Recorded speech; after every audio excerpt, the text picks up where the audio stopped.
Hello बच्चों, कैसे हो आप लोग। आज हम क्लास 10th के मोस्ट इंपॉर्टेंट एमसीक्यू करने वाले हैं और क्योंकि आपके प्री बोर्ड आ चुके हैं और ये एमसीक्यूज बेटा आपके एग्जाम के लिए बहुत ज़्यादा इंपॉर्टेंट है। दैट्स वाई मैं आपके लिए 70 टॉप एमसीक्यूज लेकर आया हूँ और इनसे बाहर आपके एग्जाम में एक भी एमसीक्यूज नहीं आने वाले।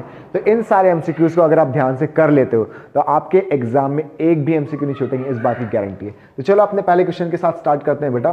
This are first question, the decimal form of this. क्या लिखा बेटा ये?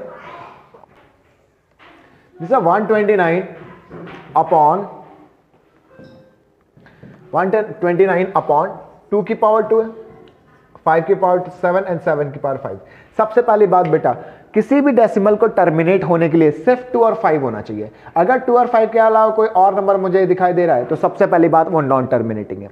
टर्मिनेटिंग होने के लिए शर्त है कि डिनोमिनेटर में सिर्फ 2 और 5 होना चाहिए। अगर 2 और 5 के अलावा कुछ और नंबर है तो वो नॉन टर्मिनेटिंग। हाँ, कुछ और हो सकता है अगर ये से कैंसिल हो रहा है तो, बट अगर ये से कैंसिल नहीं हो रहा फिर भी यहाँ कोई नंबर है तो वो non terminating. Non terminating is the option. Okay, next question करते हैं बेटा। सो नेक्स्ट क्वेश्चन करते हैं। ओके,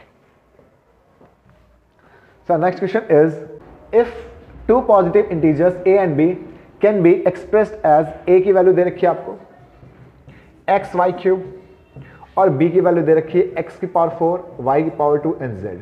आपको क्या निकालने के लिए कहा है? तो एलसीएम निकालने के लिए कहा है। मैं आपको दोनों चीजें बता देता हूं कि एचसीएफ कैसे निकालते हैं, एलसीएम कैसे निकालते हैं ऐसे सवाल में, क्योंकि आपके एग्जाम में आ रहे हैं ऐसे सवाल।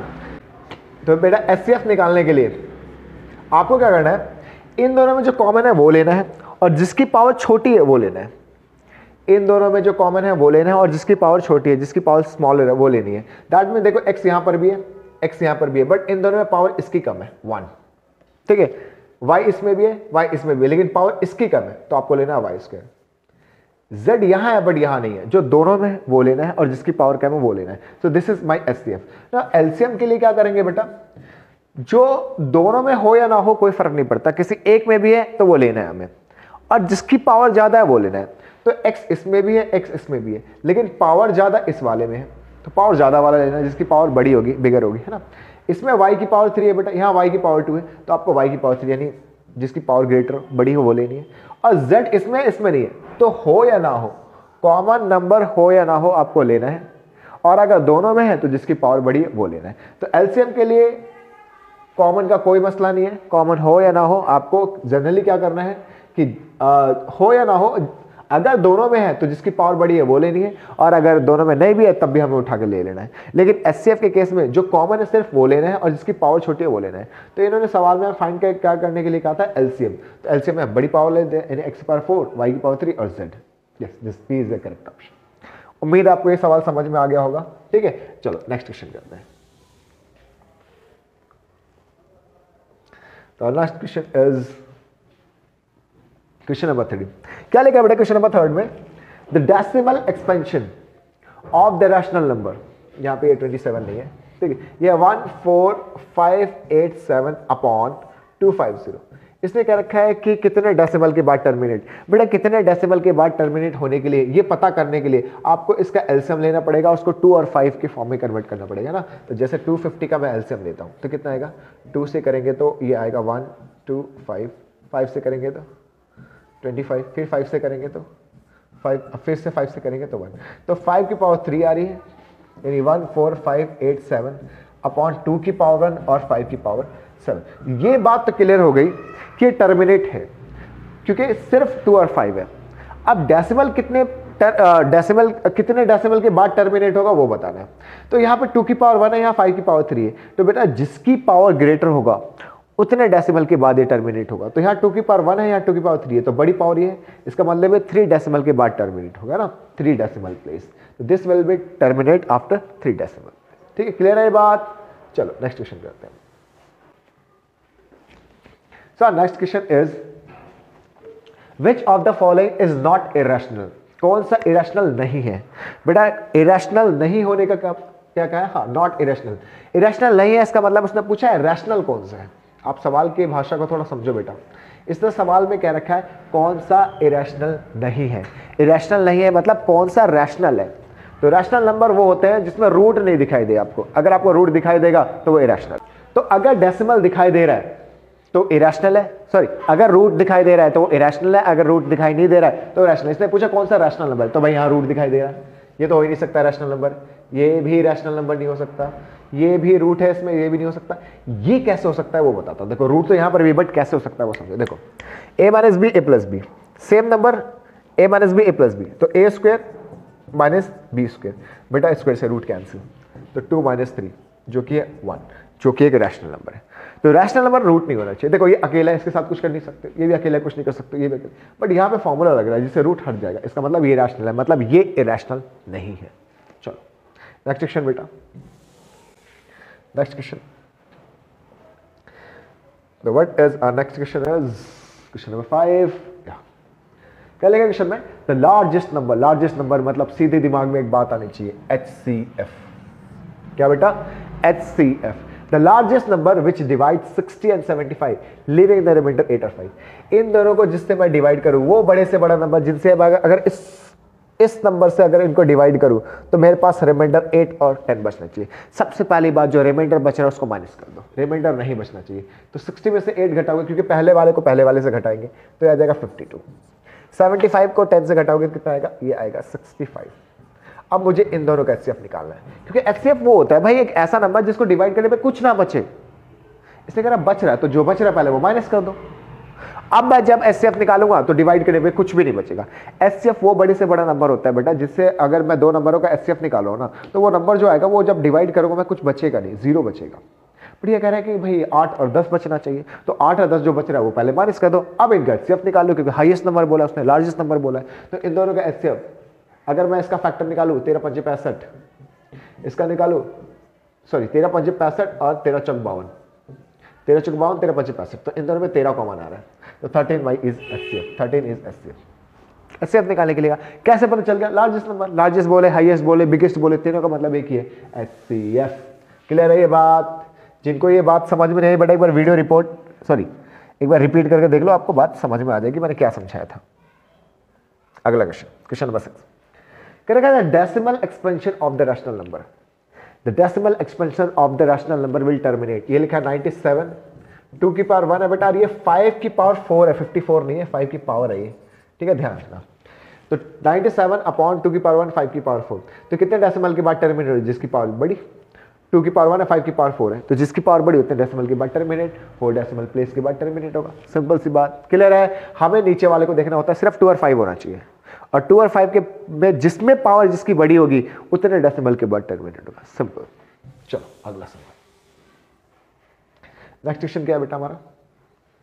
Okay next question, question number 7 क्या लिखा है, एचसीएफ। अच्छा, जब भी आपको ऐसा सवाल दे रखा हो जिसमें एचसीएफ एलसीएम, ये सिर्फ 2 मार्क्स में भी आ सकते हैं, 3 मार्क्स में भी आ सकते हैं, सिर्फ 1 मार्क्स के लिए नहीं करा रहा, ये इंपॉर्टेंट है, दैट्स व्हाई। एमसीक्यू में तो आएगा ही आएगा, बट इसके अलावा 2 और 3 मार्क्स में भी आ जाता है, दिमाग में डालो बात। एचसीएफ मल्टीप्लाई एलसीएम, मैं इन सवालों के मीडियम से आपको कुछ ऐसा सवाल भी बताऊंगा जो आपके एग्जाम के लिए बहुत इंपॉर्टेंट होंगे, 2 और 3 मार्क्स के लिए, ध्यान रखना। तो एलसीएम मल्टीप्लाई एचसीएफ आपका बेटा ए मल्टीप्लाई बी होता है। क्लियर हो गई बात? आपको सवाल में एचसीएफ गिवन है 8 ले लो, एलसीएम गिवन है 48 ले लो, सॉरी उल्टा कर दिया मैंने, कोई बात नहीं, उल्टा कर दिया सीधा कर देते, HCF 8 LCM 48 is equals to A is the first number, A और बी ये नंबर होते हैं जिनका आप एचसीएफ एलसीएम निकालते हो।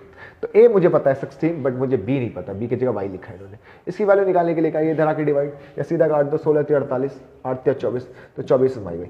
याद रखना बेटा ये फॉर्मूला जरूरी नहीं सिर्फ इस सवाल में लगेगा, जिस सवाल में भी एलसीएम एचसीएफ की बात कर दे, 4 फैक्टर्स होते हैं, एलसीएम एचसीएफ ए और बी, इन 4 में से कोई भी एक गायब कर रखो, आप ये फॉर्मूला लगा दो।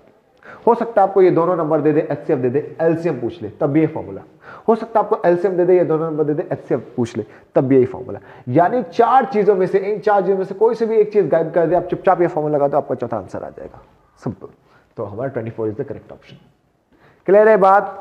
चलो, ये 2 और 3 मार्क्स में भी आता है, ध्यान रखना इस बात को। सिर्फ 1 मार्क्स के लिए आपको तैयार नहीं कर रहा मैं, आपको 2 और 3 मार्क्स के लिए भी साथ में तैयार कर रहा हूं, जो आपके क्वेश्चन आ सकते हैं, मैं आपको बताता चलूंगा।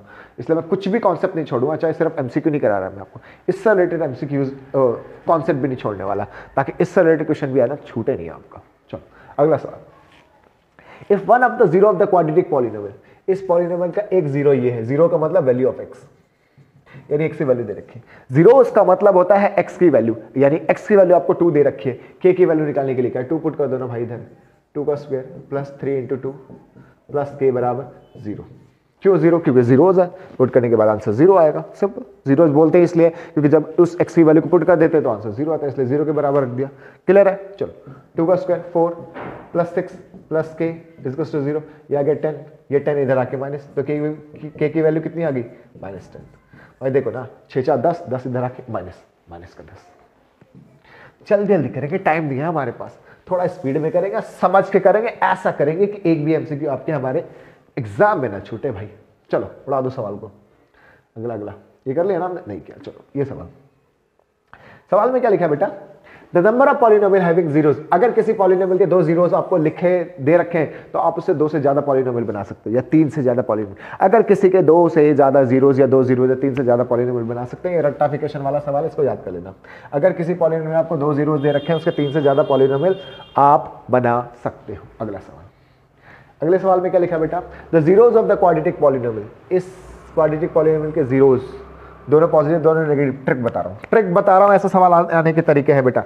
अगर आपको देखो ये क्वाड्रेटिक इक्वेशन होती है ax square plus bx plus c।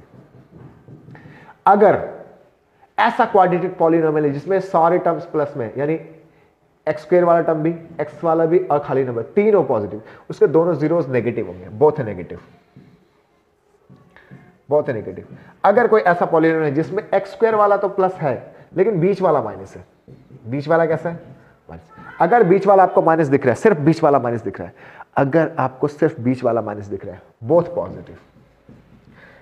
Positive, और अगर बीच वाले से कोई लेना देना नहीं है, बीच में चाहे प्लस का साइन हो चाहे माइनस का साइन हो, कोई मतलब, लेकिन अगर सी नेगेटिव हो गया, सी अगर तीनों पॉजिटिव दोनों नेगेटिव, बीच वाला नेगेटिव बोथ पॉजिटिव, लास्ट वाला नेगेटिव, 1 पॉजिटिव 1 नेगेटिव। क्लियर हो गई बात? इस कॉन्सेप्ट को याद कर लो। तो पॉलिनोमियल को ऐसा दे रखा है जिसमें तीनों प्लस में है, एक्स स्क्वायर वाला भी एक्स वाले भी नंबर में तीनों पॉजिटिव है, इसके दोनों जीरोस बोथ नेगेटिव होने वाले। कैसे लगी ट्रिक मेरी? है ना? बेस्ट कर लो, पछताओगे नहीं किया तो। इस चैनल को सब्सक्राइब कर लो, इससे अच्छे ट्रिक और बेस्ट ट्रिक कहीं नहीं मिलने वाले आपको, कहीं के भी देख लो एमसीक्यूज। अगला सवाल सुनो बेटा, अगले सवाल में क्या लिखा है? If the zeros of the quadratic polynomial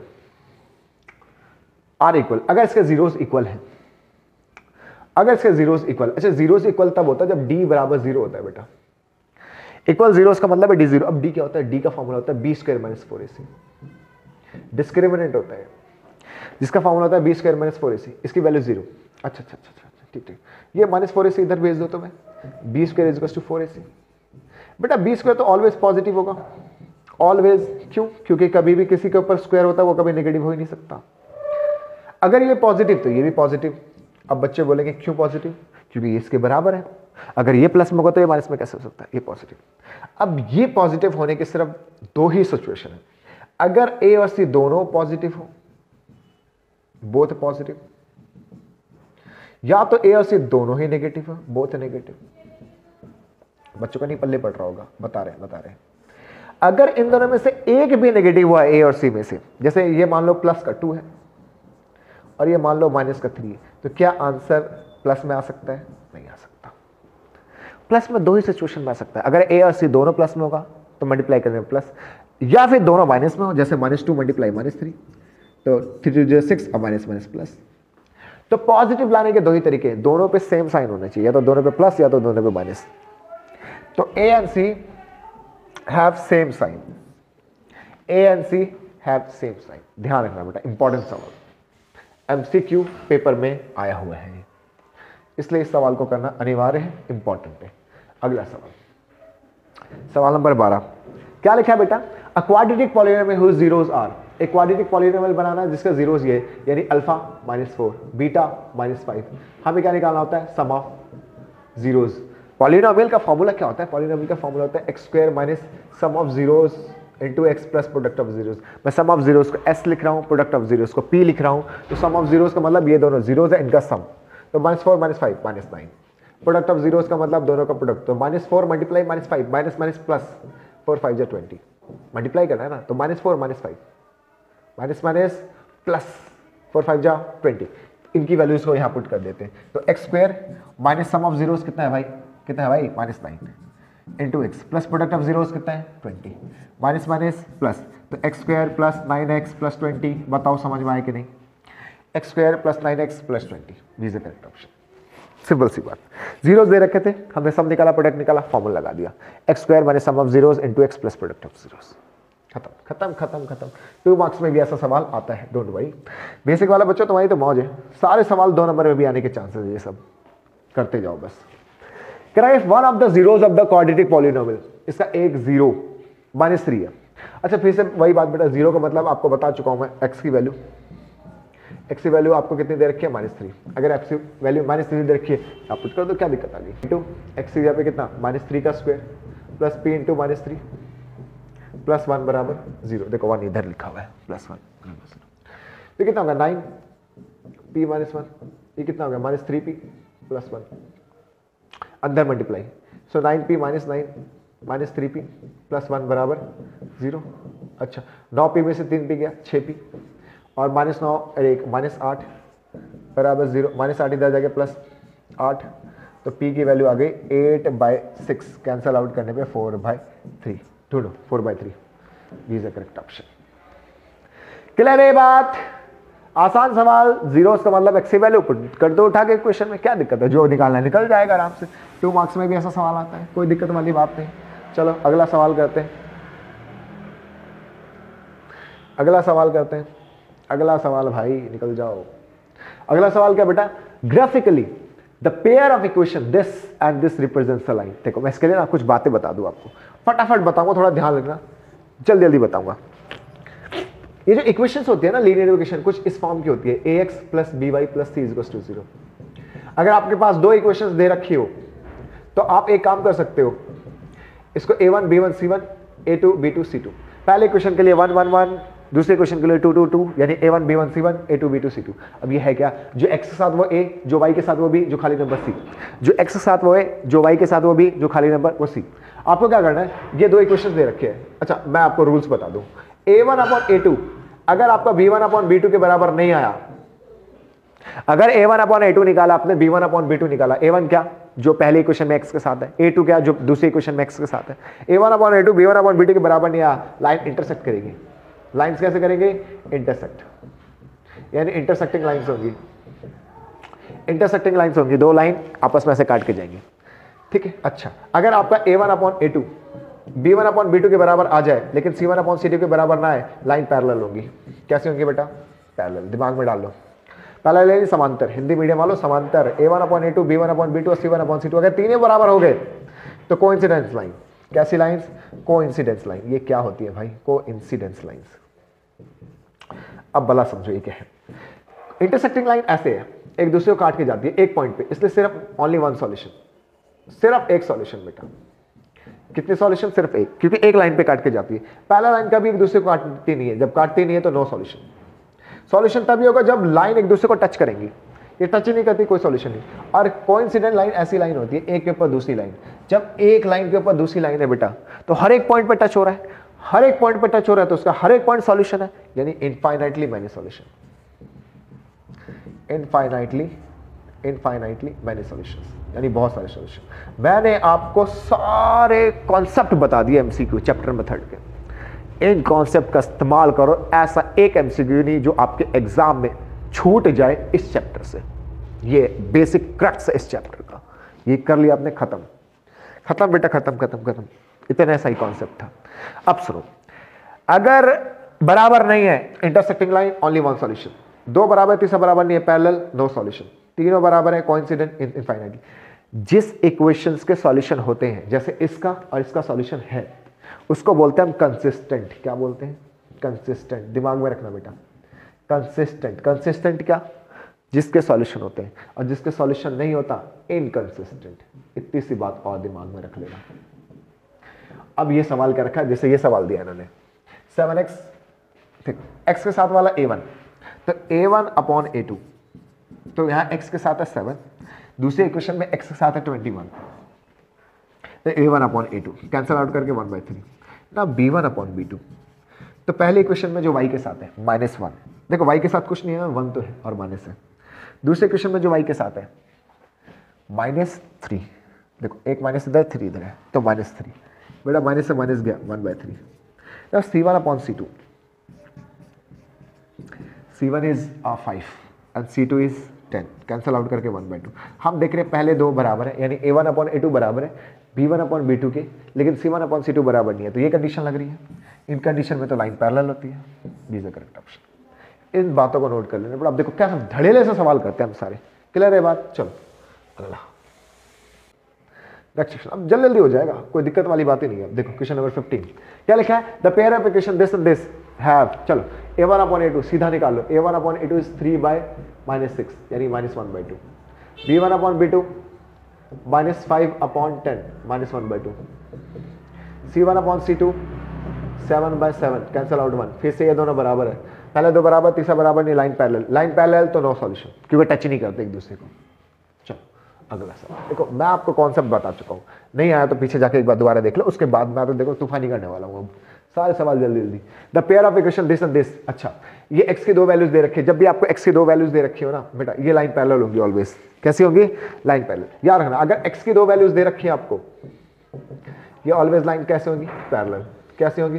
parallel. अगर इसी तरीके से y दो दे रखा है पैरेलल, अगर आपको एक x दे रखा है एक y दे रखा है, तो ये इंटरसेक्ट करेंगे। क्या करेंगे? एक दूसरे को इंटरसेक्ट। किस पॉइंट पर? a और b पर, क्योंकि a और b दे रखा है। समझ में आई बात? तो अगर दो सेम चीजें दे रखी हैं तो लाइन पैरेलल, अगर दो अलग अलग चीजें दे रखी है लाइन इंटरसेक्ट। सिंपल सी बात। तो ए ऐसे दे रखा है, नो सॉल्यूशन। अच्छा लाइन पैरेलल तो मतलब नो सॉल्यूशन, नो सॉल्यूशन। चलो खत्म।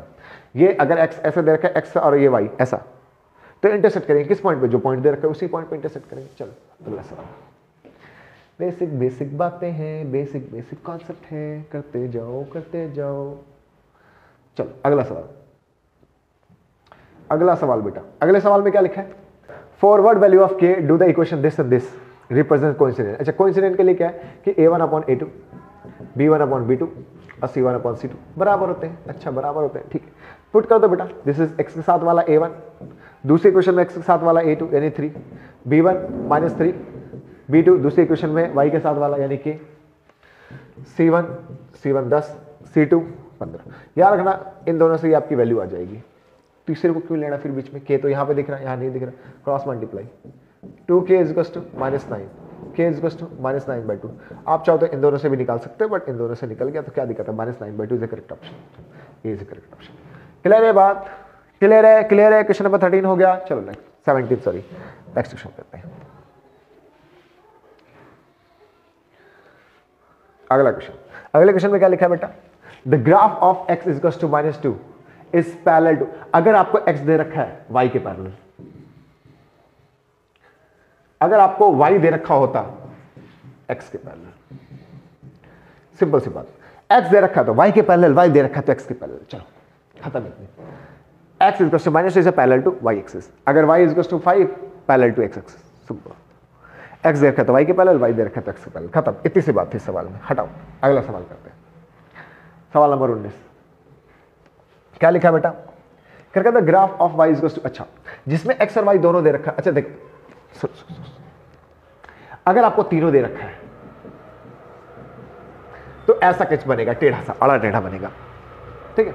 अगर आपको सिर्फ ये दे रखा है, यानी x वाला टर्म और y वाला टर्म, दो टर्म दे रखे हैं, अब चाहे वो कैसे भी दे रखा हो, चाहे ऐसे इक्वल में दे रखा हो, कोई फर्क नहीं पड़ता। अगर सिर्फ x y दे रखा है, याद रखना ये ओरिजिन से पास होगा। कहां से पास होगा? ओरिजिन से। अगर सिर्फ x और y है, नंबर है ही नहीं, मतलब क्या कहने का मतलब 2x + 3y - 9 is equal to 0, ये कहां से पास होगा? ओरिजिन से नहीं, ये ऐसे कहीं जाएगा। कैसे भी जाएगा हमें नहीं पता, ऐसे ऐसे ऐसे कैसे भी जाए, लेकिन अगर आपको ऐसा दे दिया x is equal to 3y जैसे इसमें दे रखा है, ये ओरिजिन से, ऑलवेज ओरिजिन से पास होगा। और अगर सिर्फ आपको x दे रखा है या सिर्फ आपको y दे रखा है, ये पैरेलल होगा।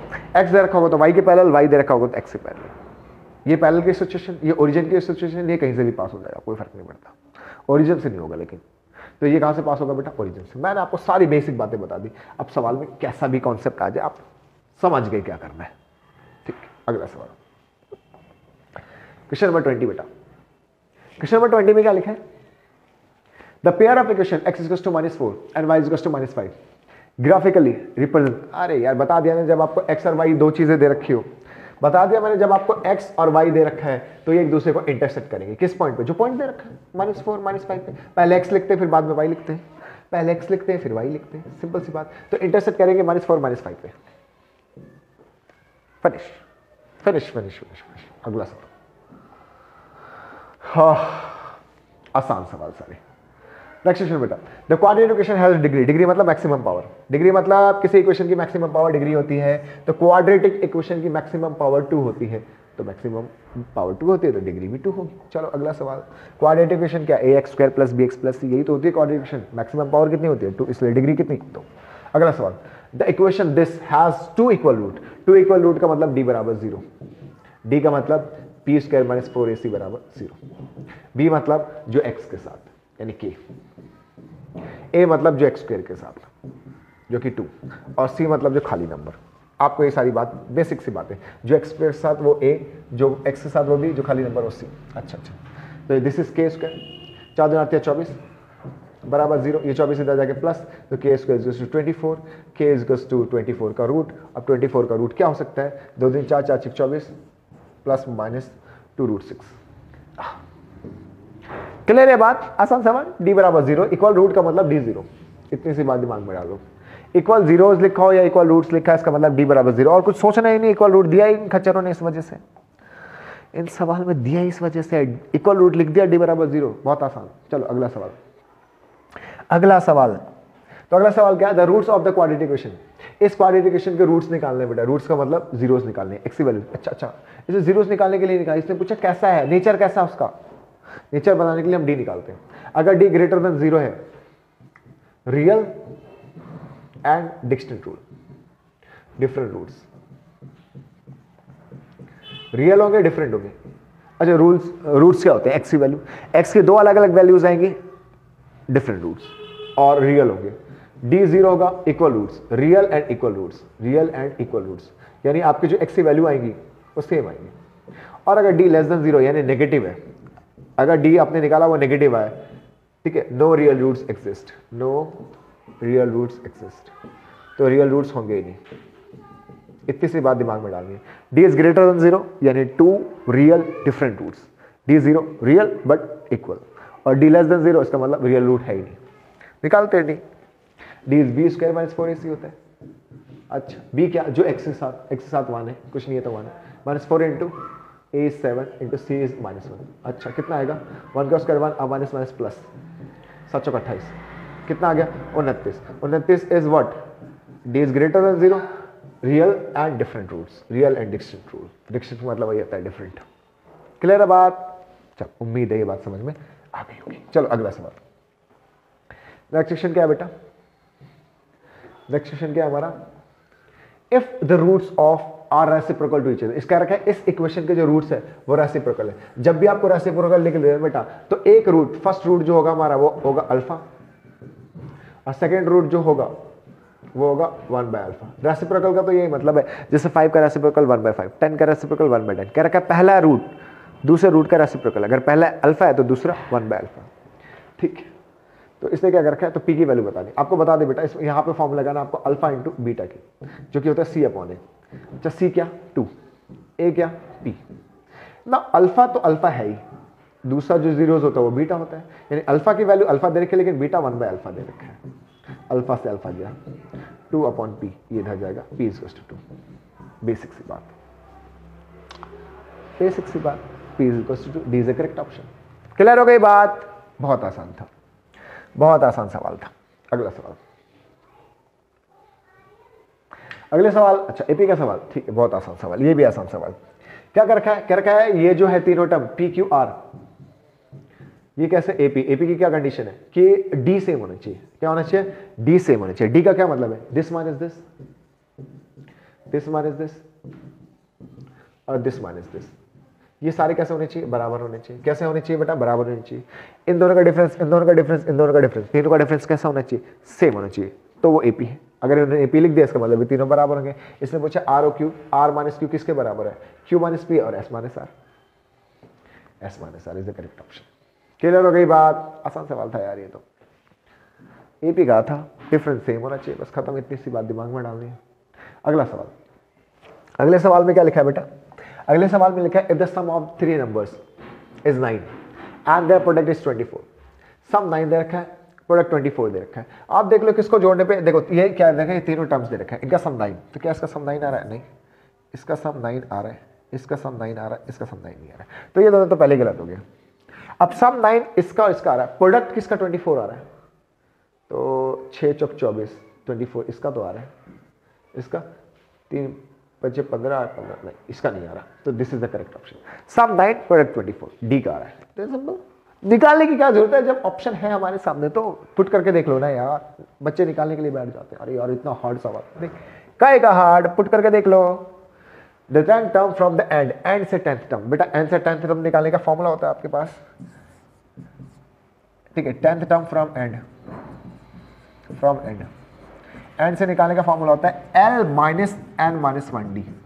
L is the last term जो कि दे रखा है 254, minus N, N number of terms 10 लेना है भाई, 10 पीछे से 10वां टर्म निकालना है तो N की वैल्यू 10 ही तो लोगे, है ना। -1 इंटू डी, डी इन दोनों के बीच का डिफरेंस जो कि है 5, कितना आ जाएगा 254 माइनस 9, 10 में से 9 बचे 45, तो 254 में से 45 घटा 209, so 209 is the correct option. बड़ा ही बेसिक सा सवाल था ये तो भाई। पीछे से आपको जो भी टर्म निकालना है उसके लिए फॉर्मूला लगा दो, L last term minus N minus 1D। 20वां टर्म निकालना होता आप N की वैल्यू 20 ले लेते, 30वां टर्म निकालना होता है N की वैल्यू 30 ले लेते, खत्म, इतनी सी बात है। 24th क्वेश्चन बेटा, 28 सॉरी।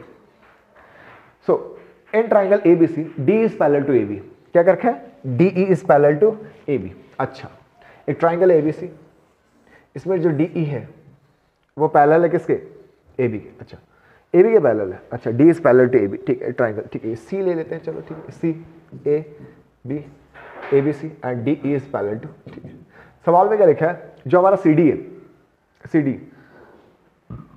CD हमारा 3 है और EC हमारा 4 है, CD 3 है, EC 4 है, BE ये जो BE है वो 6 है, तो हमें DA निकालना है, ये निकालना है। तो आपको पता है इन दोनों का रेशियो बराबर है, इन दोनों का रेशियो, सिंपल सी बात, 3/x is equal to 4/6, cancel out 2/3, ये इधर जाके मल्टीप्लाई, इधर जाके multiply, so 3 multiply 3 is equal to 2x, 2 इधर आके डिवाइड, तो 3 3 9/2 इज इक्वल टू x। बहुत बेसिक सी बात थी, थेल्स थ्योरम यार, थेल्स थ्योरम, 9/2 यानी 4.5। अगर लाइन पैरेलल दे रखा है इन्होंने, पैरेलल दिया इसलिए थेल्स थ्योरम लगाओ, लाइन पैरेलल का मतलब इन दोनों का रेशियो बराबर, इन दोनों का रेशियो, खत्म। थेल्स थ्योरम, लाइन पैरेलल दिख जाए थेल्स थ्योरम लगा दो, थेल्स थ्योरम मतलब रेशियो बराबर, इतनी सी बात। अगला सवाल, अगले सवाल में क्या लिखा है, ए ट्राइंगल ABC, ये ट्राइंगल का साइन है भाई, ये ट्राइंगल का साइन है, triangle ABC is an equilateral triangle side A। तो इक्विलेटरल ट्राइंगल का जो एरिया होता है वो √3/4A² होता है। इक्विलेटरल ट्राइंगल का जो एरिया होता है, एरिया ऑफ इक्विलेटरल ट्राइंगल, वो √3/4A² होता है, तो is the correct option, A is the correct option, खत्म। अगला सवाल, अगला सवाल क्या बेटा, अगले क्वेश्चन में क्या लिखा है, इफ इन 2 ट्राइंगल्स, तो ट्राइंगल का साइन है, बार बार A आ रहा है, इन 2 triangles ABC DEF, ABC and DEF, ABC DEF, इन्होंने क्या बोला कि AB का रेशियो DF के साथ, AB का रेशियो DF के साथ, अच्छा, BC का रेशियो FE के साथ, अच्छा, और CA का रेशियो ED के साथ बराबर है। तो कौन सा ट्राइंगल, ठीक है अभी देख लेते हैं, ABC। अगर रेशियो ऐसे बराबर कर रखे हैं साइड ऐसे लेकर, तो अगर AB पहले लिखा है तो AB के साथ वाला ये DF पहले होना चाहिए। अगर इन्होंने BC लास्ट में लिखा है तो आपका FE लास्ट में होना चाहिए, और अगर AC ऐसे एंड टू एंड लिखा है AC, तो DE भी एंड टू एंड होनी चाहिए। ABC is similar to DFE, DFE, DFE, DFE, D is the correct option. बेटा जैसे साइड दे रखा है इसका इसके साथ रेशियो, तो अगर ये आगे है तो ये भी आगे होना चाहिए, ये बीच में, ये लास्ट में, तो ये वाला भी लास्ट में होना चाहिए, ऐसे करते हैं हम। बहुत बेसिक सी बात थी, बहुत छोटी क्लास में सिखाते हैं सब। तो अगला सवाल, 31st, the distance of the point from the x axis. बेटा जी बहुत इंपॉर्टेंट क्वेश्चन, अगर आपको ऐसे कोऑर्डिनेट दे दे और आपसे बोले एक्स एक्सिस से डिस्टेंस y लिख दो, यानी 3, एक्स एक्सिस से डिस्टेंस पूछा तो y लिख दो, y एक्सिस से डिस्टेंस पूछेंगे तो आप x लिख देना, अगर कोई पॉइंट देकर एक्स एक्सिस से डिस्टेंस पूछ ले, वाई लिख देना भाई 3 का डिस्टेंस है। अगर वाई एक्सिस से डिस्टेंस पूछेंगे एक्स लिख देना, उल्टा कर देना। तो एक्स एक्सिस से डिस्टेंस कितना है 3 है। सिंपल सी बात, उम्मीद है समझ में आ गई। ट्रिक्स, ऐसी जादुई ट्रिक्स बताऊंगा ना आपको, मजा ही आ जाएगा एमसीक्यू करने में। अगला सवाल बेटा, डिस्टेंस फ्रॉम ओरिजिन। ओरिजिन से जब भी डिस्टेंस पूछा तो जिस पॉइंट के बारे में, इसका डिस्टेंस पूछा ना, ये ओरिजिन से कितना डिस्टेंस है, बस इसका स्क्वायर करके रूट ले लो। डिस्टेंस फ्रॉम ओरिजिन, अगर आपको बोलते 3 4 डिस्टेंस फ्रॉम ओरिजिन, अच्छा 3 का स्क्वायर प्लस 4 का स्क्वायर का रूट, खत्म। ये डिस्टेंस फ्रॉम ओरिजिन। 9 और 16 25, 25 का रूट 5। डिस्टेंस फ्रॉम ओरिजिन, जो पॉइंट दे रखा है उसका स्क्वायर करके रूट, खत्म खत्म खत्म। इतनी सी बात है। अल्फा बीटा की जगह अगर एक्स वाई लिखा होता तो x square plus y square का रूट, इतनी सी बात। अगला सवाल, ऐसे जादुई ट्रिक्स बताएंगे ना, मजा ही आ जाएगा आपको। कह रखा है a/3 and 4 is the mid point. ठीक है, मिड पॉइंट है तो मिड पॉइंट ले लेते हैं। This is mid point, a/3, a है और 4 इज द मिड पॉइंट। किसका किसका, -6 5 का और -2 3 का। ठीक, अगर इन दोनों का मिड पॉइंट है तो मिड पॉइंट फॉर्मूला लगाओ, x1 + x2/2।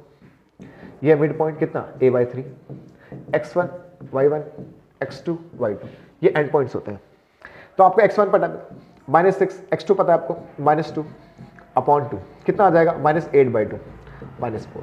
अब this is -4, a/3 is equal to -4, ये -4 इधर जाके मल्टीप्लाई -12। बहुत बेसिक सा सवाल था ये तो, -12 इज द करेक्ट ऑप्शन। इसी स्पीड से करना होता है वैसे भी आपको एमसीक्यू, थोड़ा स्पीड दिखाओ। आप मिड पॉइंट फॉर्मूला लगाया आपने, this is the mid point x1 x2/2, simple, solve कर दो, खत्म। अगला सवाल क्या है बेटा, अगला सवाल क्या है आपका 34। क्या लिखा अगला सवाल 34, the value of cos 0 degree 1 degree 2 degree. ठीक है, ये सारे मल्टीप्लाई में, याद रखना बेटा ये सारे कैसे हैं, मल्टीप्लाई में, सारे मल्टीप्लाई में।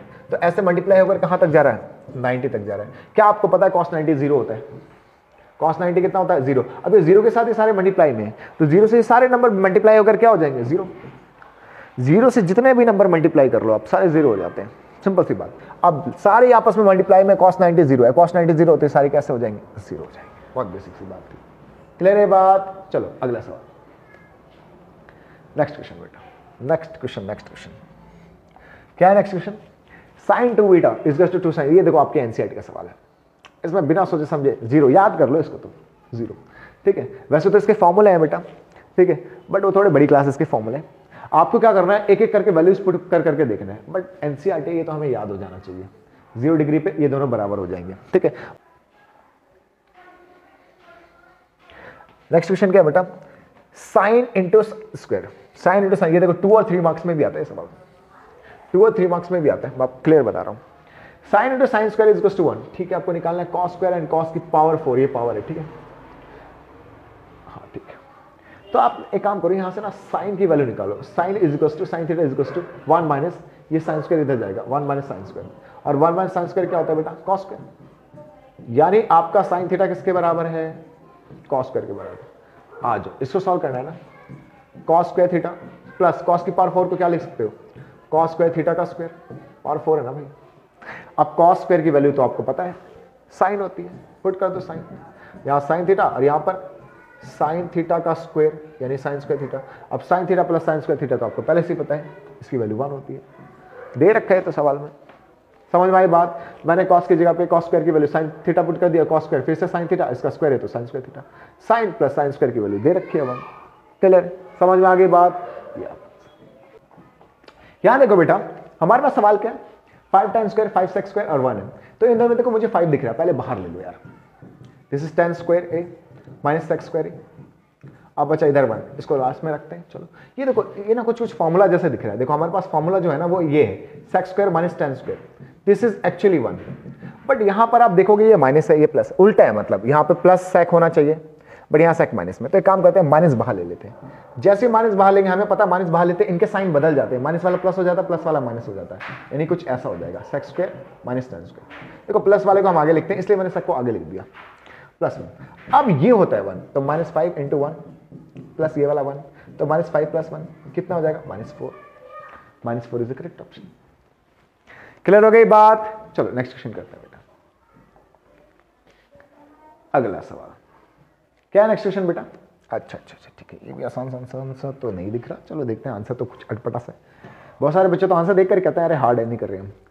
क्या लिखा है सवाल में, sec a plus 10a is equal to x। अच्छा अच्छा अच्छा अच्छा, हमें निकालनी है 10a की वैल्यू।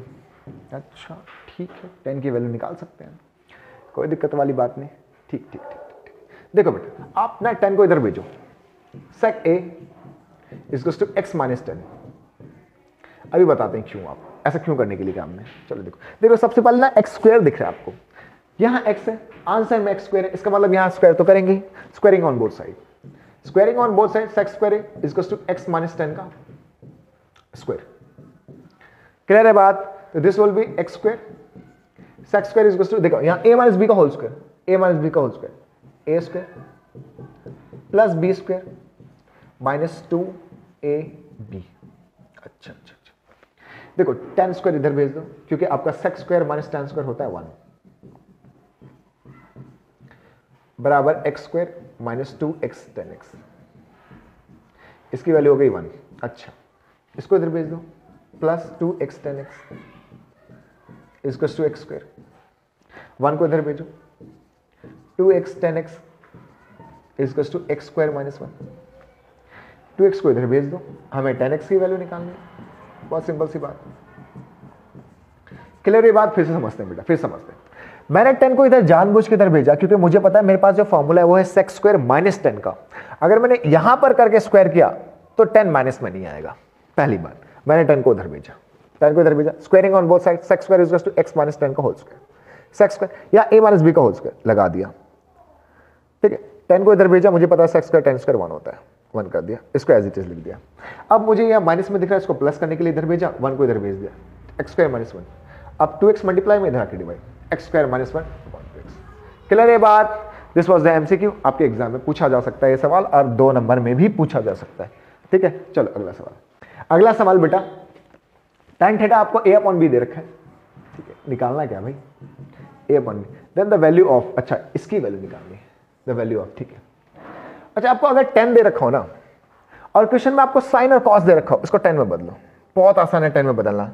मैं साइन को 10 में बदल सकता हूं अगर मैं कॉस से डिवाइड कर दूं, तो इसको और इसको दोनों टर्म को कॉस से डिवाइड कर दो, 10 में बदलो, क्योंकि आपको 10 दे रखा है, तो कॉस से डिवाइड कर रहा हूं बेटा, a up sine upon cos, इसको भी कॉस से डिवाइड, इसको भी कॉस से डिवाइड, नीचे वाले को भी कॉस से डिवाइड, इसको भी कॉस से डिवाइड। बेटा कितना आ जाएगा, कितना आ जाएगा, इसको भी कॉस से डिवाइड कर दूंगा, तो कॉस से कॉस कैंसिल, कॉस से cos cancel, sine upon cos क्या आ जाएगा 10,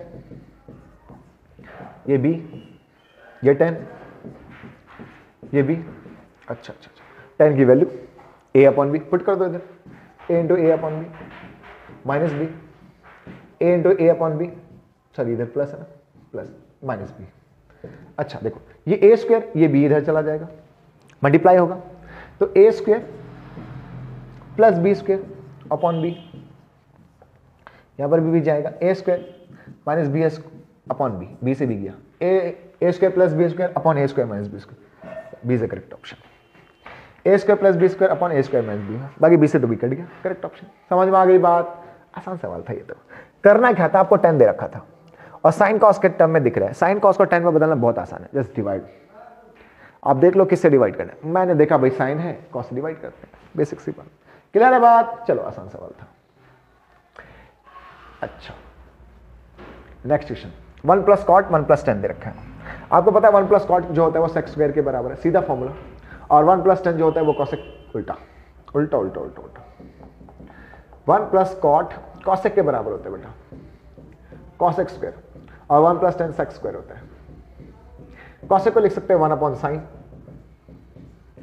सेक को लिख सकते हैं 1 अपॉन कॉस, कॉस चला जाएगा ऊपर, साइन आ जाएगा नीचे, ठीक है, साइन कॉस अपॉन साइन होता है कॉट, कॉट स्क्वायर, कॉट तो है नहीं आंसर, कोई नहीं, कॉट का फॉर्मूला होता है, क्या होता है फॉर्मूला, क्या होता है, हाँ कॉट का फॉर्मूला होता है sec square minus 1, oh sorry cosec square minus 1, cosec square minus 1, because we know that cosec square minus cot square, this is 1, this is the formula। तो आपको cot square निकालना है, cot square is equals to cot को इधर भेज दो, 1 को इधर भेज दो, cosec minus 1, this is the correct option। Clear है बात, आसान सवाल था, आ सकता है 2 नंबर में भी, कम चांस है बट एमसीक्यू में जरूर आने की। 41 क्वेश्चन, क्या लिखा है बेटा, a circle has a number of tangent infinitely एक सर्कल पे कितने टेंजेंट हो सकते हैं बेटा? इनफाइनाइट हो सकते हैं। चलो नेक्स्ट क्वेश्चन, चलो चलो चलो नेक्स्ट क्वेश्चन। अरे चलो चलो भाई आगे चलो। A tangent intersect the circle eight one point. एक टेंजेंट सर्कल को वन पॉइंट पे ही टच करता है। एक टेंजेंट सर्कल को एक पॉइंट पे ही टच करता है, जिसको हम क्या बोलते हैं? टेंजेंट पॉइंट बोलते हैं। ठीक है, क्लियर हो गई बात? Next question. A circle can have two parallel tangents at a single time. एक टाइम पे दो पैरेलल टेंजेंट्स हो सकते हैं। ठीक है, क्लियर हो गई बात? To parallel tangents. क्लियर हो गई बात बेटा? दो पैरेलल। अब इन दोनों के बाद इसके पैरेलल आप कोई और तीसरा टेंजेंट नहीं बना सकते। आपने दो टेंजेंट बना दिए पैरेलल, ये पैरेलल है। अब बताओ कौन सा पैरेलल बनाओगे जो इन दोनों के पैरेलल हो? कौन सी लाइन ड्रॉ करोगे जो इन दोनों के पैरेलल? हो ही नहीं सकता, एक टाइम पे दो ही पैरेलल लाइन हो सकती है। समझ में आ गई बात? चलो टू आ गई बात समझ में? चलो एक सवाल, अगला सवाल। The angle between the radii, angle between the radii of a circle is 110। अच्छा, रेडियाई के बीच में 110 डिग्री का angle. Then the angle between the tangent at the end point of the radii, इनसे जो टेंजेंट बन रहे हैं, इनसे जो टेंजेंट बन रहे हैं, इधर इधर, यहां पर जो एंगल बन रहा है वो पूछा इन्होंने। यहां पर आपको बता दे बेटा, यहां पर और यहां पर जो एंगल का सम होता है वो 180 होता है। तो अगर 110 इधर 70, अगर यहां 70 तो यहां 110, सिंपल सी बात। इन दोनों को जोड़कर 180, खत्म कहानी, 70। क्लियर है बात? चलो अगला सवाल। इतनी सी बात दिमाग में रखो, छोटे छोटे ट्रिक्स हैं, फटाफट होंगे सवाल। अगला सवाल, अच्छा अच्छा, ये 50 डिग्री है बेटा। AB is a chord of a circle AOC, where is AOC, AOC, ACB, ACB is 50 degree and AOC is the diameter. ठीक है, if AT is the tangent, AT, where is AT? This is the AT. AT is the tangent to a circle at point A. Find angle BAT. Where is BAT? चलो check करते हैं, कहाँ है BAT? Where are you BAT? B, अच्छा ये angle निकालना है। चलो बहुत आसान सवाल है बेटा। सबसे पहली बात, ये डायमीटर है तो 90, क्योंकि सेमी सर्कल में जो एंगल बनता है वो 90 डिग्री का होता है। खत्म। ये 90 और ये 50, दोनों मिलाकर 140, तो ये कितना? 40, क्योंकि तीनों एंगल का सम होता है 180। या 50, ये 90, तो ये 40, ये होता है 90। टेंजेंट पर रेडियस परपेंडिकुलर होता है। अगर ये 90 और ये 40 तो ये 50। बुद्धू सवाल। क्लियर है बात? सेमी सर्कल में एंगल जो बनता है 90, 90 प्लस 50 140, 140 तो ये 40, तीनों को जोड़कर 180 होता है। अगर ये 40 तो ये 50, क्योंकि ये 90 है। बुद्धू सवाल था यार। अगला सवाल, नेक्स्ट क्वेश्चन बेटा। क्वेश्चन नंबर 46 क्या है? If O is the centre of a circle PQ is a chord and the tangent PR at P makes an angle of 50 degree. ठीक है, यहाँ 50 डिग्री का एंगल बन रहा है with PQ. Find angle POQ. Okay, POQ find करना है। ठीक है ठीक है, आसान आसान बेटा, बहुत आसान। सुनो मेरी बात, सुनो, देखो ये है 90, तो अगर ये 50 तो ये 40। आपको पता है ये दोनों रेडियस है, अगर ये दोनों रेडियस है तो बराबर है, ये बराबर तो इसके सामने वाले एंगल्स बराबर। तो अगर ये 40 तो ये भी, दिमाग में डालो, बहुत बेसिक सी बात। ये पूरा 90 है, ये 50 तो ये 40, ये 40 तो ये भी 40, क्योंकि ये दोनों रेडियस है इसलिए इसके सामने के एंगल बराबर। अगर ये दोनों 40 40 है यानी 80, तो जाहिर सी बात है 100 होगा, क्योंकि तीनों एंगल को जोड़कर 180 होता है, तीनों एंगल को जोड़कर 180 होता है। तो अगर ये 40 ये 40 तो 80, अगर ये 80 तो ये कितना? 100। आसान सवाल। क्लियर है बात? चलो नेक्स्ट क्वेश्चन करते हैं। नेक्स्ट क्वेश्चन, ठीक, नेक्स्ट क्वेश्चन। नेक्स्ट क्वेश्चन क्या बेटा? If a parallelogram circumscribe a circle then it is a rhombus. NCERT का क्वेश्चन बेटा, एनसीईआरटी का 10 और 11 क्वेश्चन है। सीधा जाके चेक करना कि अगर कोई भी पैरेललोग्राम सर्कल के चारों तरफ बन रहा है तो वो रोम्बस होगा। बेसिक सी बात है, ठीक है। एनसीईआरटी के क्वेश्चन में यही है कि प्रूफ करो कि पैरेललोग्राम अगर सर्कल के चारों तरफ हो तो रोम्बस होता है। चलो हम प्रूफ क्या करेंगे, एमसीक्यू में आ जाता है ये तो। क्लियर है बात? करेगा in a circle of radii 21 centimetre an arc subtend an angle of 60 degree at the centre. Centre पर 60 डिग्री का एंगल बन रहा है। The length of the arc is, अच्छा अच्छा अच्छा, इन्होंने क्या करके, अच्छा ये तो एरिया रिलेटेड सर्कल करके, एक सर्कल है जिसका रेडियस 21 सेंटीमीटर है, सेंटर पे 60 डिग्री का एंगल बना रहे हैं। तो इस आर्क की लेंथ निकालनी है, आर्क की लेंथ निकालनी है, length of arc. Length of arc होता है थीटा बाई 360 2 पाई आर। ठीक है, theta is 60 degree upon 360, 2 into 22 upon 7 and radius is what? 21. Radius is 21। ठीक, 7 21, 6 6 36, 3 दूनी 6, 2 से 2 गया, बचा 22, सब कुछ काट डाला हमने। फिर समझे क्या था बेटा, थीटा बाय 360 2 पाई आर, यही था, यही है length of arc. Theta 60 upon 360, 2 into 22 upon 7 into radius 21, 6 बार में 0 से 0 गया, 6 से 36, 7 3 जा 21, 3 2 जा 6, 2 से 2 कैंसिल, क्या बचा 22। बेसिक सवाल, बहुत बेसिक सवाल। अगला क्वेश्चन,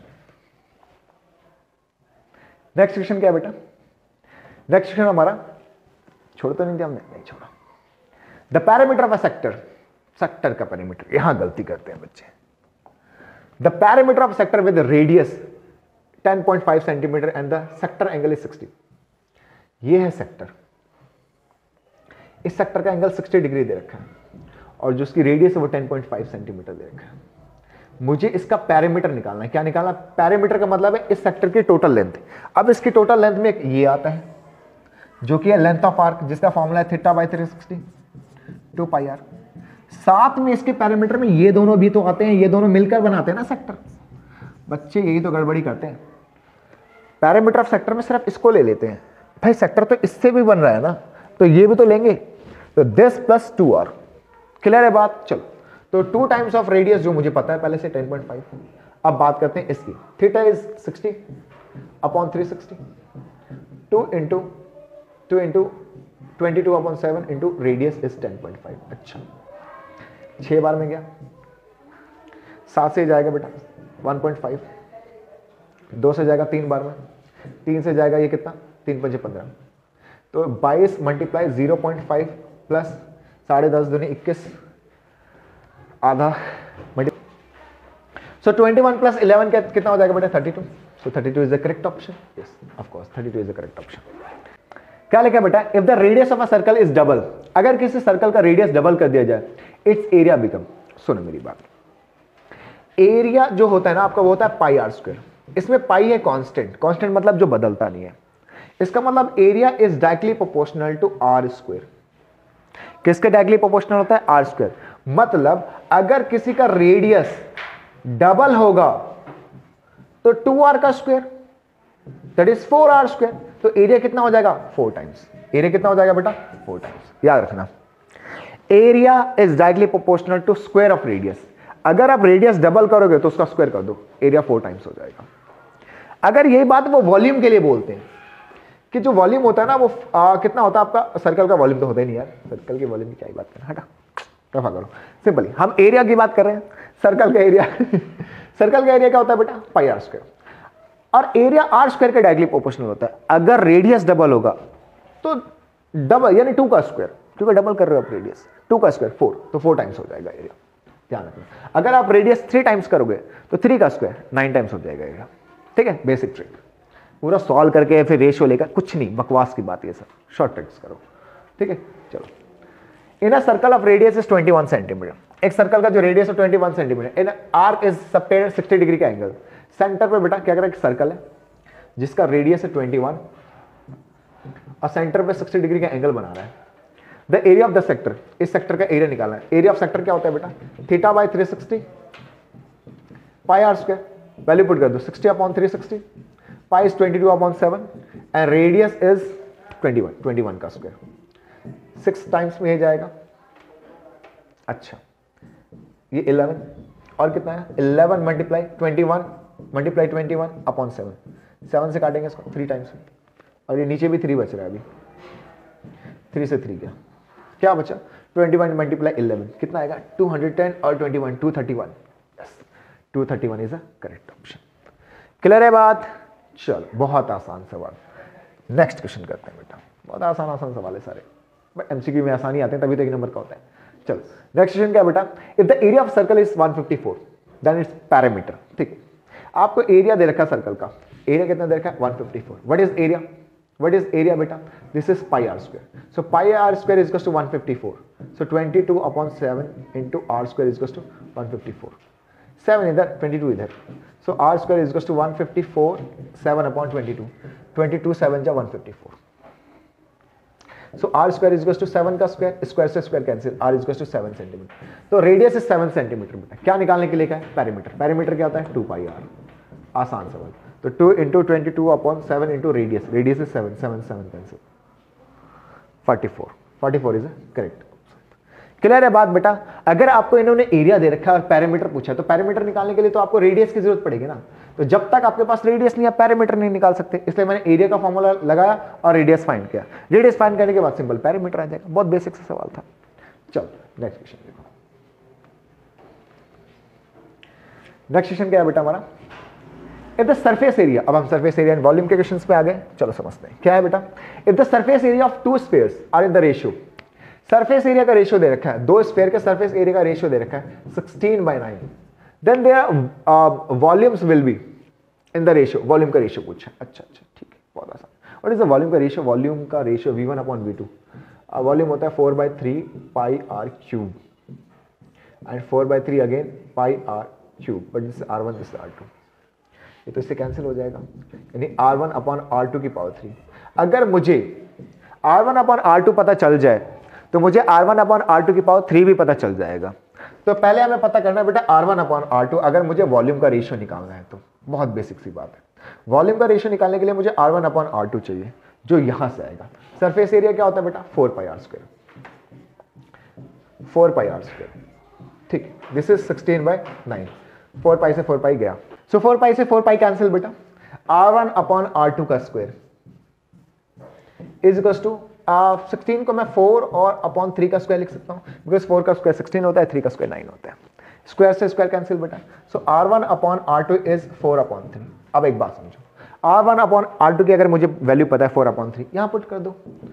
सो 4/3 का क्यूब क्या होगा बेटा? 4 का क्यूब क्या होता है? 4 4 16, 16 4 जा पता नहीं कितना, 16 चौक 64 है, 64 होता है, एंड 3 का cube 27, 64/27, yes 64:27 is the correct option. ठीक है, चलो 54th क्वेश्चन करते हैं बेटा। तो कल हमारी थोड़ी सी वीडियो रह गई थी बिकॉज ऑफ स्टोरेज फुल, ठीक है, क्योंकि स्टोरेज बिल्कुल फुल हो चुका था और हम वीडियो पूरी नहीं कर पाए, तो आज पूरी करते हैं। क्या लिखा है क्वेश्चन में? If the volume of a cube is 1728 centimetre cube, the length of its edge is equals to, हमें इसके एज की लेंथ निकालनी है बेटा। देखो आपको वॉल्यूम दे रखा है क्यूब का, दिस माई क्यूब, थोड़े कलर बदल देते हैं, दिस माई क्यूब बेटा, ठीक है, ओके। तो ये हमारा क्यूब जिसकी ये एज होती है। अब जो वॉल्यूम ऑफ क्यूब होता है ना बेटा, वॉल्यूम ऑफ क्यूब वो होता है आपका a cube, okay, a cube. और हमें कितना गिवन है क्वेश्चन में? 1728, 1728 is the volume of the cube which is equals to a cube. आप देखो बेटा यहाँ पावर 3 है, तो मैं इसको भी किसी टर्म की पावर में कन्वर्ट करता हूँ, दैट इज 1728 को किसी पावर के फॉर्म के लिए आप इसके फैक्टर्स बना लो। हम 2 से करेंगे तो 2 8 जा 16, 8 6 4, फिर 2 से करेंगे 4 3 2, फिर 2 से करेंगे तो 2 एंड 1 एंड ये बेटा आपका 6 का क्यूब होता है, ठीक है। और ये देखो यहाँ पे 2 है तो ये 2 का क्यूब, तो कंबाइन करेंगे तो कितना है? 6 2 12 का क्यूब, दिस इज 12 की power 3 is equal to a cube. Power से पावर कैंसिल बेटा, सो यहाँ से ए की वैल्यू आ जाएगी बेटा 12 centimetre, so 12 centimetre are correct answer. Clear है ये बात? तो हमें वॉल्यूम गिवन था, वॉल्यूम इज ए क्यूब, हमने सिंपल इसके फैक्टर्स बनाए, इसको पावर्स के फॉर्म में कन्वर्ट किया। पावर कितनी? 3, बिकॉज यहाँ इसकी power 3, that's why power 3। So power से पावर कैंसिल, एज गोस, हमें वही निकालना था, एज की लेंथ निकालनी थी, एज मतलब कि ना 12 सेंटीमीटर। तो this was the question. I hope आपको ये सवाल समझ में आ गया हो। नेक्स्ट क्वेश्चन करते हैं बेटा। So what is next question? Question number 55, the mode and mean is given. अच्छा, मोड और मीन आपको गिवन है, आपको फाइंड करना है मीडियन। तो तीनों में एक रिलेशन होता है बेटा, 3 times of median is equal to 2 times of mean plus mode, this is the formula. और ये आपको याद होना चाहिए, ये 2 मार्क्स से क्वेश्चन में भी आ जाता है और एमसीक्यू के लिए तो मोस्ट इंपॉर्टेंट है ही, ठीक है। तो अब आप सुनो, आपको क्या क्या क्वेश्चन में गिवन है बेटा। सो मीन गिवन है, 2 टाइम्स ऑफ मीन। देखो पहले मोड लिखा हुआ है, तो पहला नंबर हमारा मोड है, this is my mode, okay. और सेकेंड नंबर मीन है, तो this is our mean, okay, ठीक है। सो मोड और mean, so 2 times of mean is 8 plus mode is 7, कितना आ जाएगा? 16 प्लस 7 विच इज 23, और ये 3 मल्टीप्लाई में इधर आके divide, this is our median. So median is 23/3। उम्मीद है आपको ये फॉर्मूला याद हो जाएगा बेटा, because this is the most important formula, जिससे आप मीन मीडियन मोड के 2 मार्क्स के भी क्वेश्चन कर सकते हो। एमसीक्यू के लिए तो इंपॉर्टेंट है ये फॉर्मूला, तो याद कर लो फटाफट। और बहुत सारी जगह पे ये काम आने वाला है फॉर्मूला, ठीक है। तो ये तो याद होना ही चाहिए क्योंकि इससे एमसीक्यू बनने के चांसेस सबसे ज्यादा होते हैं, ठीक है। Next question, the construction of cumulative frequency table is useful. बेटा देखो सुनो, आपकी जो कम्युलेटिव फ्रीक्वेंसी है ना, कम्युलेटिव फ्रीक्वेंसी ये सबसे ज्यादा यूज होती है मीडियन में, या ये कह लो कि सिर्फ मीडियन में ही यूज होती है। इसने क्या रखा है कि कम्युलेटिव फ्रीक्वेंसी का इस्तेमाल हम कहाँ करते हैं, तो मीडियन में करते हैं। बेसिक सी बात है, क्लियर ये बात। चलो अगला, next question, the relationship between mean, median and mode ना, तो मैंने अभी आपको बताया था 3 median is to 2 mean plus mode. क्या सा फॉर्मूला दिख रहा है? नहीं, फॉर्मूले में सारे मोड एक तरफ है। एक काम करते हैं, मोड को इधर छोड़ते हैं, मीन को इधर भेजते हैं, तो 3 median minus 2 mean, 3 median minus 2 mean is mode. अब देख लो मोड के किस फॉर्मूले में 3 मीडियन 2 मोड, 3 मीडियन 2 मीन, ठीक है। This is the correct option, B is the correct option बेटा। सिंपल एक फॉर्मूला, ये आपको याद होना चाहिए। इस फॉर्मूले के बेसिस पे तो बहुत सारे न्यूमेरिकल होते हैं और एक नंबर के एमसीक्यू में तो आते ही यही, ठीक है। That's why this is very very important, तो ये जरूर कर लेना। 58, for the following distribution the sum of lower limit of modal class and, yes this is very very important बेटा। ये आपके इस बार के सैंपल पेपर के एमसीक्यू में भी आया हुआ है, तो एक बार ध्यान दो।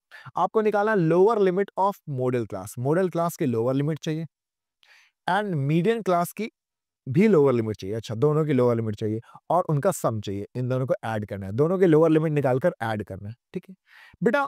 मॉडल क्लास का क्लास इंटरवल जो होता है वो हमें फ्रीक्वेंसी के सबसे बड़े नंबर से पता चलता है। तो इसमें फ्रीक्वेंसी में जो हमारा सबसे बड़ा नंबर है वो हमारा 40 है, या 40। तो क्योंकि मॉडल फ्रीक्वेंसी सबसे हाईएस्ट फ्रीक्वेंसी से आपको मोड क्लास पता चलता है, या ये कह लो मॉडल क्लास पता चलता है। अब मॉडल क्लास की लोअर लिमिट चाहिए जो कि आपकी 30। अच्छा, फिर आपको चाहिए बेटा मीडियन क्लास, तो मीडियन क्लास के लिए हमें निकालना पड़ता है सीएफ। हम निकालते हैं सीएफ। सीएफ के लिए देखो 20, फिर 20 में ये जोड़ देंगे तो ये हो जाएगा 50, 50 में ये जोड़ देंगे ये हो जाएगा हमारा 74, उसमें ये जोड़ देंगे कितना हो जाएगा 114, और इसमें ये जोड़ देंगे कितना हो जाएगा 132। Okay, this is our N बेटा, ये क्या हमारा एन है। आप निकाल लो एन बाई टू। सीएफ का सबसे लास्ट वाला नंबर होता है एन, तो एन बाई टू निकालना है, दैट इज 132/2। कितना आ जाएगा 6 एंड 6 66। आप इससे बड़ा चेक करो सीएफ के अंदर, तो इससे बड़ा जो सीएफ के अंदर नंबर है वो है 74। तो this is our median class. तो मीडियन क्लास बताने के लिए हमें क्या करना पड़ता है, आपको सीएफ निकालना होता है। सीएफ का सबसे लास्ट वाला नंबर एन होता है, एन बाई टू करो और इससे बड़ा वाला नंबर आप चेक करो सीएफ में। इस क्लास को हम बोलते हैं मीडियन क्लास। अब मीडियन क्लास की भी मुझे क्या चाहिए, लोअर लिमिट जो कि है 20, और 20 और 30 को जोड़ दो, इन दोनों का सम चाहिए तो जो कि है 50। आई होप आपको ये सवाल समझ में आ गया। तो मॉडल क्लास के लिए फ्रीक्वेंसी का सबसे बड़ा वाला नंबर वाली जो इंटरवल है, this is model class. Median class में थोड़ा स्ट्रगल करना पड़ता है। मीडियन क्लास के लिए यहाँ पे पहले सीएफ निकालना पड़ता है, और सीएफ का सबसे लास्ट वाला नंबर जो होता है वो एन होता है। दैट्स व्हाई मैंने एन बाई टू निकाला, 132/2 66। अब 66 को चेक करो सीएफ में, इससे बड़ा वाला नंबर जो एन बाई टू है ना, उससे बड़ा नंबर। तो 66 से जो बड़ा नंबर है वो है हमारा 74, और 74 वाली जो लाइन है this is your median class. Median class की भी लोअर लिमिट चाहिए थी, मॉडल क्लास की भी लोअर लिमिट चाहिए थी, दोनों को ऐड करना था, जो हमने कर दिया, जो कि कितना है 30 + 20 50। तो मैंने डिटेल में दोबारा इसलिए बताया क्योंकि ऐसे बहुत सारे क्वेश्चंस हैं जो आपके एग्जाम में पूछे जा सकते हैं, ठीक है। तो आपको मीडियन क्लास और मोड क्लास निकालना वैसे भी आपको अच्छे से आना चाहिए, ठीक है। चलो नेक्स्ट क्वेश्चन करते हैं। 59, क्या है क्वेश्चन बेटा, in the given data the difference of the upper limit of median class. Median class का आपको अपर लिमिट चाहिए and lower limit of modal class, lower limit of modal class. तो model class का lower limit चाहिए और इन दोनों का difference चाहिए, यानी माइनस करना है। फिर से वही बात, मॉडल क्लास के लिए हम हाईएस्ट फ्रीक्वेंसी देखते हैं जो कि 20। इस वाले इंटरवल को हम क्या बोलेंगे, मॉडल क्लास। इसकी लोअर लिमिट चाहिए, मॉडल क्लास की लोअर लिमिट चाहिए जो कि हमारा 125। अच्छा 125। अच्छा, अब मीडियम क्लास के लिए क्या करेंगे, सीएफ निकालेंगे। सीएफ निकालते हैं बेटा, तो पहला एज इट इज 4, 4 में ये जोड़ देंगे तो ये हो जाएगा 9, 9 में ये जोड़ देंगे 22, 22 में ये जोड़ देंगे 42, 42 + 14 56 and this is 63 and 67। So n आ गया, एन इज 67। आप निकालो एन बाई टू, 67/2 कितना आ जाएगा बेटा 33.5। ओके 33.5। इससे बड़ा नंबर चाहिए हमें सीएफ में, इससे बड़ा नंबर है ये। मीडियन क्लास भी यही, लेकिन मीडियन क्लास की कौन सी लिमिट चाहिए? अपर लिमिट है 45, 145। तो 145 में से सब्ट्रैक्ट करना है 125, जो कि आएगा 20। सो 20 is the correct option. I hope अब तक आपको मीडियन क्लास और मॉडल क्लास कैसे फाइंड करते हैं ये समझ में आ गया होगा। ठीक है, this is very very important बेटा। आपके एमसीक्यू में ऐसा सवाल पूछा जा सकता है, क्योंकि सीबीएसई बोर्ड वाले ने भी जो सैंपल पेपर अपलोड किया है उसमें जो एमसीक्यू है ऐसे ही है, तो आपको पता होना चाहिए क्या है। Next question, question number 60, mode is. अच्छा, इस क्वेश्चन को तो मैं बता देता हूँ क्या है, बट इसके अलावा और कुछ बातें देखो बेटा। जो आपका मीन होता है ना, वो आपका एवरेज होता है। क्या होता है? एवरेज वैल्यू होती है, एवरेज वैल्यू। आपका जो मोड होता है ना बेटा, mode, this is high frequency value या मैक्सिमम फ्रिक्वेंट वैल्यू। जो सबसे ज्यादा फ्रिक्वेंट वैल्यू होती है, जो सबसे ज्यादा रिपीट हुआ है बेटा, जो सबसे ज्यादा रिपीट होता है उसको हम मोड बोलते हैं। और जो आपका मीडियन होता है ये मिडल वैल्यू होती है। जो आपकी मीडियन होती है वो कौन सी वैल्यू होती है? मिडल वैल्यू, बीच वाली वैल्यू। तो मीडियन को हम बोलते हैं मिडल वैल्यू, बीच वाली वैल्यू। मीन होता है आपकी एवरेज वैल्यू, और मोड क्या होता है? आपका मैक्सिमम फ्रिक्वेंट वैल्यू, जो रिपीट होकर बार बार आता है। सो मोड के बारे में इसने पूछा, mode is the maximum frequent value. इसलिए मैंने आपको एक साथ तीनों पूछा, क्योंकि तीनों में से किसी एक के बारे में पूछा जा सकता है। ठीक है, और 2 मार्क्स का एक एमसीक्यू, 2 मार्क्स के एमसीक्यूज तो आएंगे इसमें से, यानी 2 एमसीक्यूज तो आएंगे, तो आपको ये ध्यान से करना ही है। नेक्स्ट क्वेश्चन बेटा, 61, प्रोबेबिलिटी का क्वेश्चन आ गया आपके पास। करेगा प्रोबेबिलिटी ऑफ इवेंट है वो 0.07 है। प्रोबेबिलिटी ऑफ नॉट इवेंट, बेटा probability of event plus probability of not event 1 होता है। तो अगर प्रोबेबिलिटी ऑफ नॉट इवेंट पूछा है इसने, नॉट इवेंट के लिए हम यहाँ से बार लगा देते हैं। तो प्रोबेबिलिटी ऑफ नॉट इवेंट पूछा है ना, तो 1 में से प्रोबेबिलिटी ऑफ इवेंट को घटा दो, क्योंकि इवेंट और नॉट इवेंट का सम 1 होता है। दैट्स 1 में से सीधा घटा दो, 1 में से 0.07, ये आ जाएगा 0.93। चलो 0.93 इज द करेक्ट क्वेश्चन। बस आपको ये याद रखना, probability of event plus probability of not event 1 होता है। दैट्स ऑल, सिंपल सा सवाल। चलो नेक्स्ट क्वेश्चन करते हैं। सो नेक्स्ट क्वेश्चन क्या बेटा? अ card is drawn from the set of 52 cards. Overall 52 cards होते हैं। मैं कार्ड की थोड़ी डिटेल में बात कर लेता हूं, क्योंकि एमसीक्यू अगर कार्ड पे आया तो कार्ड के बारे में तो आपको वैसे भी पता होना चाहिए, और वैसे भी कोई भी सवाल 2 और 3 मार्क्स में भी पूछा जा सकता है। तो लेडीज थोड़ा सा डिटेल, आपके 4 टाइप के कार्ड होते हैं बेटा। ठीक है, एक्चुअली 2 होते हैं, 2 कलर के होते हैं, रेड और ब्लैक। अगर कलर की बात करूं तो 2 कलर के होते हैं, लेकिन कार्ड 4 टाइप के होते हैं। रेड में 2 होते हैं, बट एक हार्ट होता है। ठीक है, एक हार्ट होता है, एक डायमंड होता है। ठीक है, डायमंड होता है। ठीक है, अच्छा। इसके अलावा ब्लैक की अगर मैं बात करूँ तो एक होता है आपका क्लब, जो ऐसे शेप का होता है, पेड़ जैसा। ठीक है, एक होता है आपका बेटा हुकुम, जिसको आप स्पेड बोलते हो, स्पेड। तो spade, club, diamond and heart, ये सारे 13 कार्ड्स होते हैं। तो ये भी 13 कार्ड, ये भी 13 कार्ड, ये भी 13 कार्ड, और ये भी 13 कार्ड। ओवरऑल 52 कार्ड्स होते हैं, जो 13 में डिवाइडेड होते हैं, जिसमें से 26 रेड कार्ड होते हैं, 26 ब्लैक कार्ड होते हैं। और इन सारे कार्ड्स में 4 स्पेशल कार्ड्स होते हैं बेटा आपके। एक होता है एस, एक होता है आपका किंग, एक क्वीन, और एक जैक। ठीक है, ये जो 3 कार्ड होते हैं बेटा, किंग, क्वीन और जैक, ये तीनों फेस कार्ड होते हैं। क्या होते हैं बेटा? फेस कार्ड होते हैं। अब क्योंकि ये फेस कार्ड है और ये फेस कार्ड नहीं है, तो अगर मैं फेस कार्ड की सिर्फ बात करूं तो 3 फेस कार्ड इसमें भी होते हैं, 3 फेस कार्ड इसमें भी होते हैं, 3 फेस कार्ड इसमें भी होते हैं, और इसमें भी होते हैं। ये जो आपके 4 कार्ड है ना, सब में होते हैं।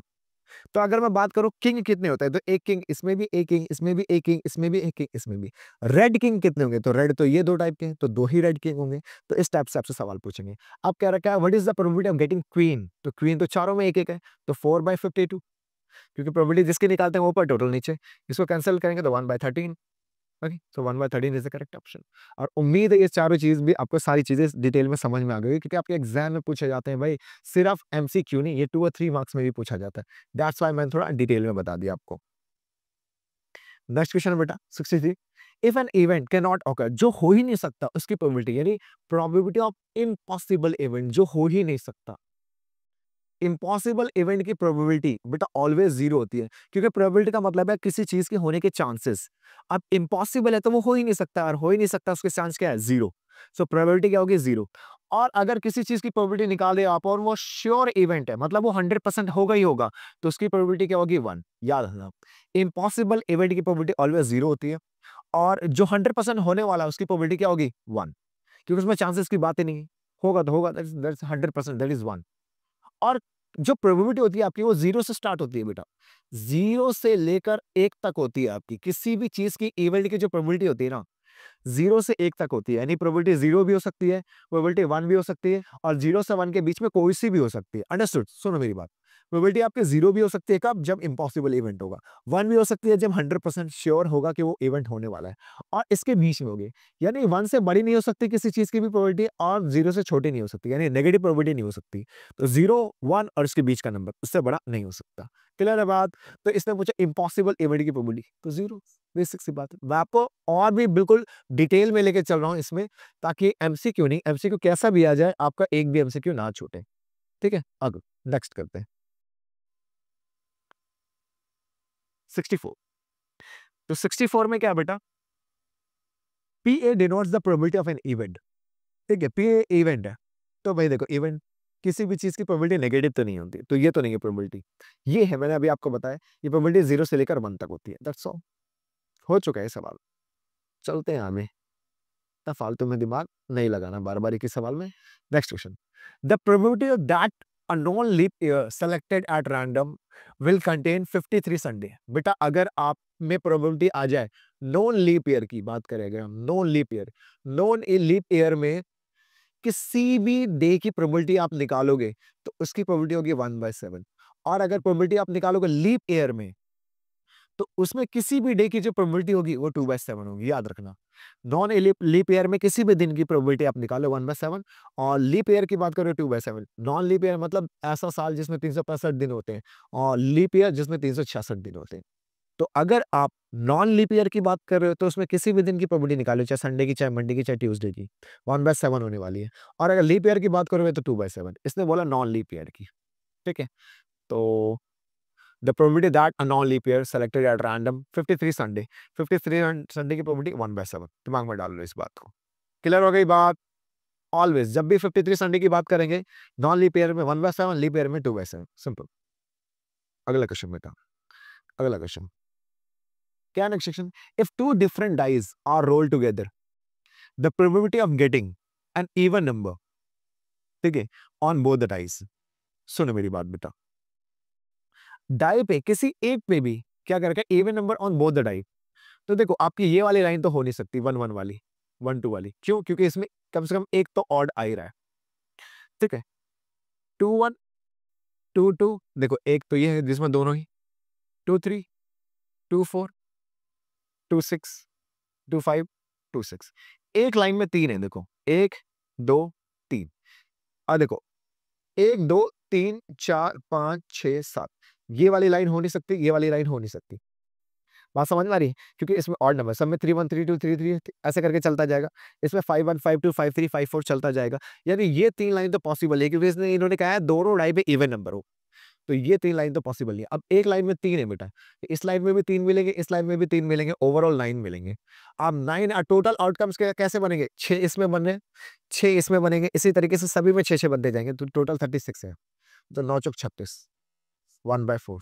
सो 1/4 इज द प्रोबेबिलिटी, दोनों डाइज पे इवन नंबर आने की प्रोबेबिलिटी। क्लियर है बात? चलो अगला सवाल, अगला सवाल बेटा, नेक्स्ट क्वेश्चन क्या आपका?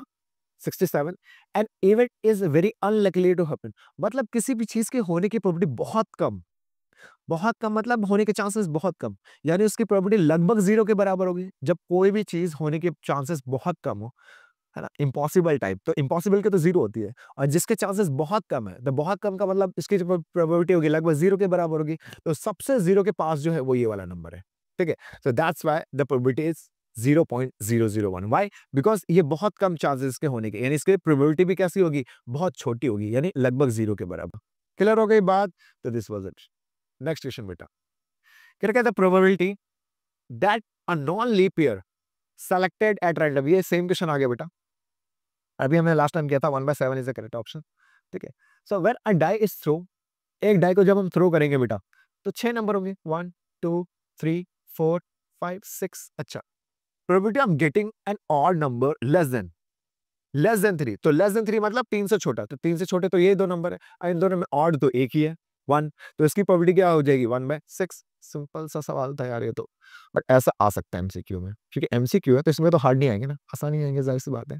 नेक्स्ट क्वेश्चन बेटा, the probability of getting bad egg in a lot of 400 is 0. देखो बेड एग की जो प्रोबेबिलिटी है, फॉर्मूला क्या बेड एग की probability, number of bed egg upon number of egg, ठीक है, नंबर ऑफ एग। अच्छा, तो प्रोबेबिलिटी जो दे रखी है इसकी, वो दे रखी है 0.035 और नंबर ऑफ बेड एग कितने हैं ये हमें नहीं पता, लेकिन टोटल एग कितने ये पता है 400। इधर जाके मल्टीप्लाई, तो इसको अगर मैं डेसिमल को नंबर में कन्वर्ट करूंगा तो 3 जीरो नीचे आ जाएंगे और ये डिवाइड में इधर जाके मल्टीप्लाई हो जाएगा 400। 2 जीरो से 2 जीरो कट जाएंगे, 5 से काटेंगे तो ये 7 आ जाएगा, 2 से इसको काटेंगे 2 आ जाएगा 14। तो number of bed egg is 14। Simple, clear है ये बात।